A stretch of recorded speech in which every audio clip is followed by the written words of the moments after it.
parcours, c'est un peu thématique. On retrouve plusieurs catégories, les guerres de religion, les conquêtes coloniales en Floride, la cartographie, les Amérindiens, la femme.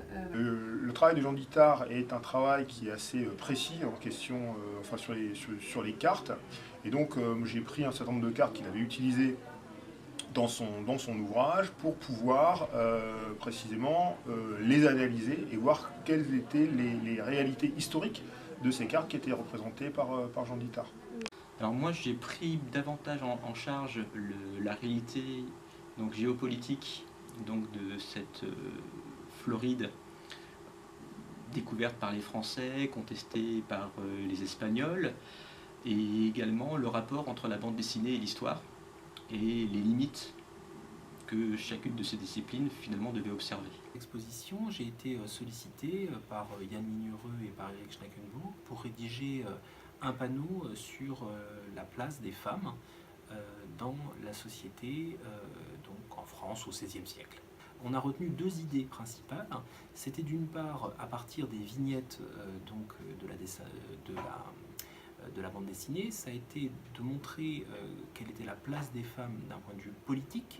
Et donc on a évoqué la loi salique qui excluait les femmes de la succession au trône de France, mais on a essayé de nuancer ça aussi en disant qu'en France, on a aussi des femmes qui sont régentes, des femmes qui exercent des responsabilités politiques. Donc ça c'était le premier point.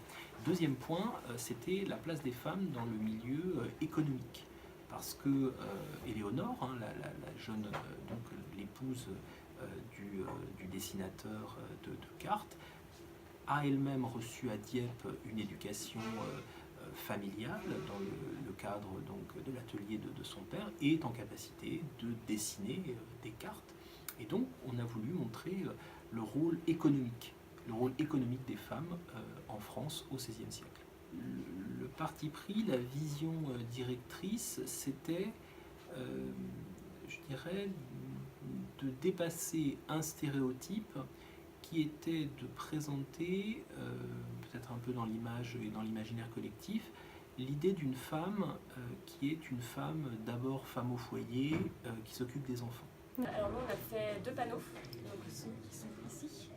Et nous on l'a fait sur deux autres ouvrages de Jean Dittard. Donc moi j'ai fait la vision de Bacchus et Clémence. Le sourire des marionnettes. Étant donné qu'on est en histoire de l'art, on nous a vraiment demandé de se concentrer sur cet aspect-là des bandes dessinées. C'était plus une analyse stylistique en soi, même si on pouvait faire des recherches historiques, mais c'était vraiment une analyse plus stylistique en fait, de l'ensemble de la bande dessinée.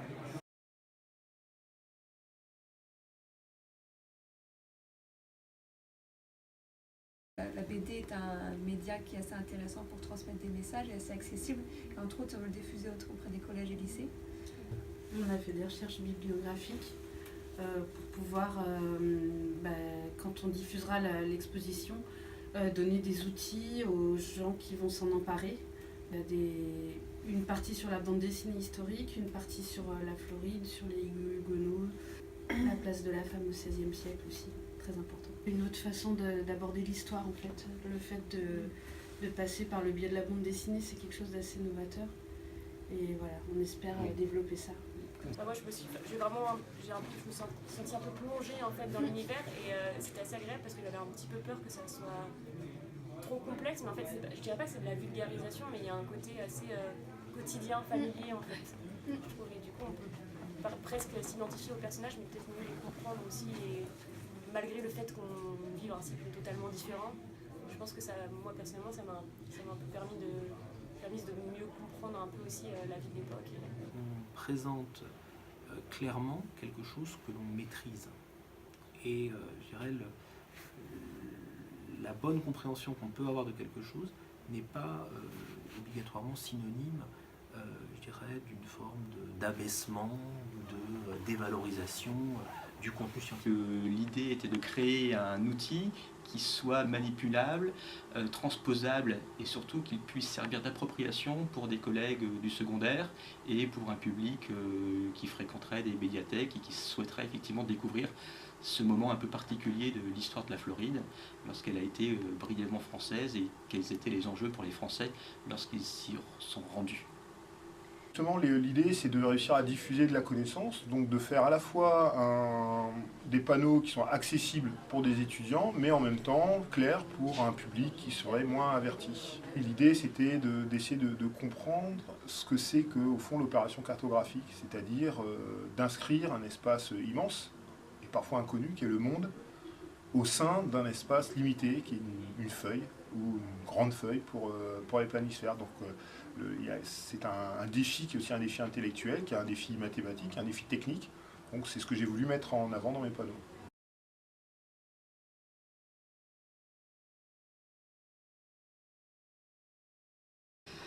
Alors le travail de Jean Vittard, il va être au cœur donc, du festival, puisque les étudiants ils vont être associés à la réalisation d'une œuvre graphique originale, transposant les enjeux de Florida dans l'appréhension de l'espace nantais contemporain. Je veux dire par là que Jean Vittard travaille l'idée de la découverte et de la surprise. Et j'aimerais que les étudiants puissent nous rendre surprenante Nantes à travers les choix donc, de thématiques et à travers les formes graphiques qu'ils vont utiliser pour nous faire un portrait sensible, émouvant, original de leur ville. Par l'exposition, ça amène cette légèreté tout en restant de qualité dans le contenu. Oui, c'est complémentaire, même si ça devance le festival. Il y a un thème au niveau de Florida, je pense, parce qu'il y a cet aspect un peu de découverte, de nouveaux territoires, etc. Je pense que ça se ressent aussi dans nos ouvrages, parce que finalement, à chaque fois, on est dans un contexte et une époque complètement différente. Donc finalement, à travers chaque ouvrage, même si nous, c'est un petit peu une parenthèse dans l'exposition, mais on est amené à voyager un petit peu et à découvrir des hommes différents selon différentes civilisations.